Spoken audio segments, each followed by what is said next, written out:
சமீப காலமாக எளியும் பூனியுமாக இருந்த அதிமுக பாஜக தற்போது மீண்டும் கூட்டணி வைக்க உள்ளதாக கூறப்படுகிறது. இந்த கூட்டணிக்கு மக்கள் வரவேற்பு அளிக்காமல் போனதால் தேர்தல் வெற்றி கிடைக்காமல் போனது எல்லாம் ஜே மறைவுக்கு பின் நடந்த சம்பவங்கள் அல்ல, அதெல்லாம் ஜேவே ஒரு காலத்தில் அரங்கேற்றிய சம்பவம் தான். 1980 ஜனதா கட்சி உடைந்து பாரதிய ஜனதா கட்சி உருவாவதற்கு முன்பு வலதுசாரி கொள்கை கொண்ட ஜனதா கட்சியுடன் அண்ணாவின் கொள்கையை பின்பற்றும் இடதுசாரி கட்சியான எம்ஜிஆர் தலைமையிலான அதிமுக முதன்முறையாக கூட்டணி வைத்தது. மக்களவை தேர்தலில் இக்கூட்டணி வெற்றி பெறும் என எம்ஜிஆரும் வாஜ்பாயும் நினைத்துக் கொண்டிருந்த வேளையில் தமிழ்நாட்டில் வெறும் 2 தொகுதிகளை மட்டுமே அவர்களால் கைப்பற்ற முடிந்தது. அப்போது காங்கிரசுடன் திமுக அமைத்திருந்த கூட்டணியால் அக்கட்சிக்கு ஹிமாலய வெற்றி கிடைத்தது. இதனால் அப்போதே கள நிலவரத்தை உணர்ந்த எம்ஜிஆர் இக்கூட்டணிக்கு ஒரு முடிவை கட்டினார்.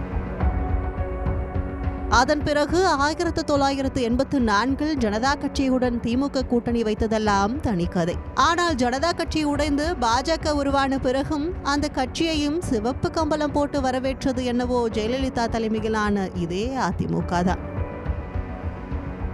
1998 ஆண்டில் நடந்த லோக்சபா தேர்தலில் பாஜகவுடன் கூட்டணி அமைத்து தேர்தலை சந்தித்தார் ஜெயலலிதா.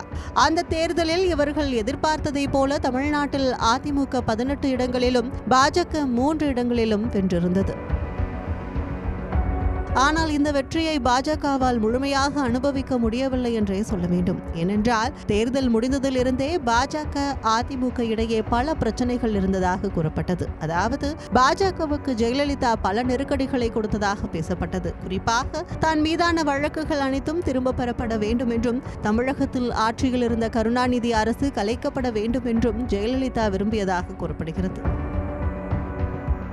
இது தவிர சுப்பிரமணியன் சுவாமியை நிதி அமைச்சராக்க வேண்டும் என்றும் அவர் வலியுறுத்தியுள்ளாராம். ஆனால் இதற்கெல்லாம் அப்போதைய பிரதமர் வாஜ்பாய் செவி சாய்க்கவில்லை. இதனால் 1999 ஆண்டில் வாஜ்பாய் தலைமையிலான பாஜகவுக்கு அளித்து வந்த ஆதரவை வாபஸ் பெற்றார் ஜெயலலிதா.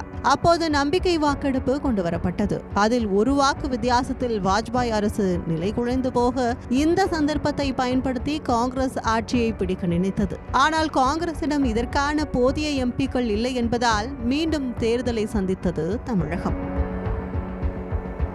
இந்த தேர்தலை திமுகவும் பாஜகவும் சேர்ந்து சந்திக்க 26 தொகுதிகளை பெற்று மீண்டும் ஆட்சி கட்டிலில் அமர்ந்தார் வாஜ்பாய். இதன் பிறகு 1999 சென்னை கடற்கரை சீரணி அரங்கில் நடைபெற்ற முஸ்லிம்கள் வாழ்வுரிமை மாநாட்டில் இதற்கு முன் ஒரு தவறை செய்துவிட்டேன், அந்த தவறுக்கு பரிகாரமாகத்தான் பாஜக ஆட்சியை நானே கவிழ்த்தேன், இனி அந்த தவறை செய்ய மாட்டேன் என பேசியிருந்தார் ஜெயலலிதா.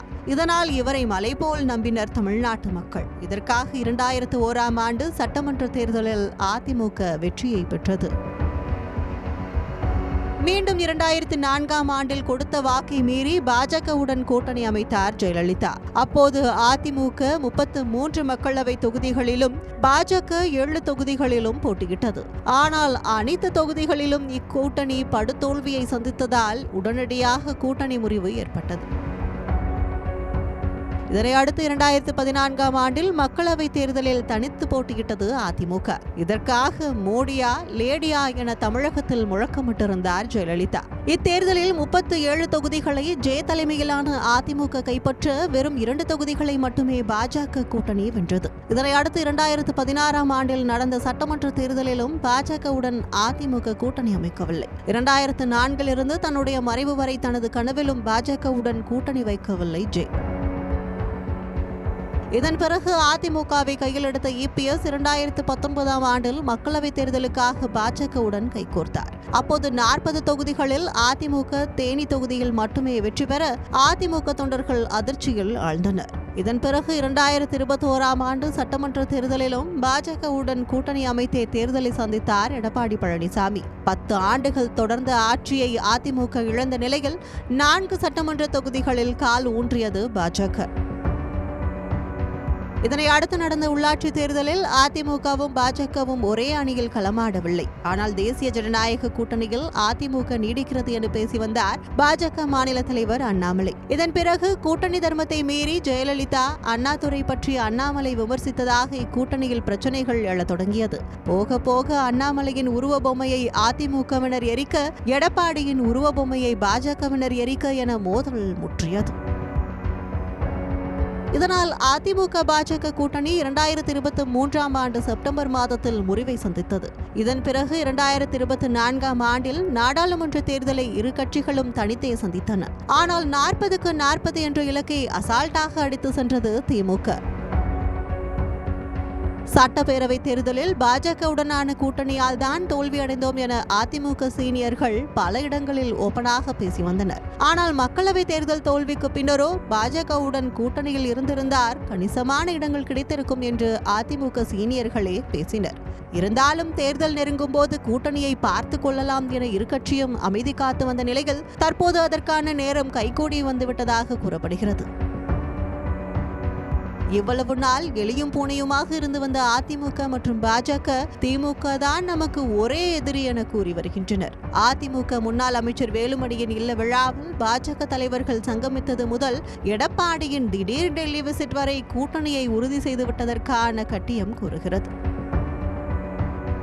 டெல்லியில் அமித்ஷாவிடம் கூட்டணி குறித்து பேசவில்லை, தமிழ்நாட்டின் பிரச்சனைகள் குறித்துதான் எடுத்துரைத்தோம் என்று எடப்பாடி விளக்கமளித்தாலும் இதெல்லாம் நம்புற மாதிரியா இருக்கு என்று கூறுகின்றனர் அரசியல் விமர்சகர்கள். டெல்லி விசிட்டை முடித்து சென்னை திரும்பிய எடப்பாடி பழனிசாமி செய்தியாளர்களிடம் பேசிய போது, திமுகவை வீழ்த்துவதுதான் ஒரே இலக்கு, கூட்டணி குறித்து தேர்தல் சமயத்தில் அறிவிப்போம், கூட்டணி என்பது நிலையானது கிடையாது, சூழலை பொறுத்தே கூட்டணி அமைப்போம் என்று பாஜகவுடனான கூட்டணியை ஏறக்குறைய உறுதி செய்துள்ளார். 2026 சட்டமன்ற தேர்தலில் மீண்டும் கூட்டணி அமைத்து திமுகவை வீட்டுக்கு அனுப்பும் திட்டங்களை பாஜகவும் அதிமுகவும் வகுத்து வருவதாக கூறப்படுகிறது. இந்நிலையில் பாஜக அதிமுக கூட்டணி குறித்தான அறிவிப்பை பற்றியும், அதன் பிறகு இக்கூட்டணி எப்படி இருக்க போகிறது என்பதை பற்றியும் பொறுத்திருந்துதான் பார்க்க வேண்டும்.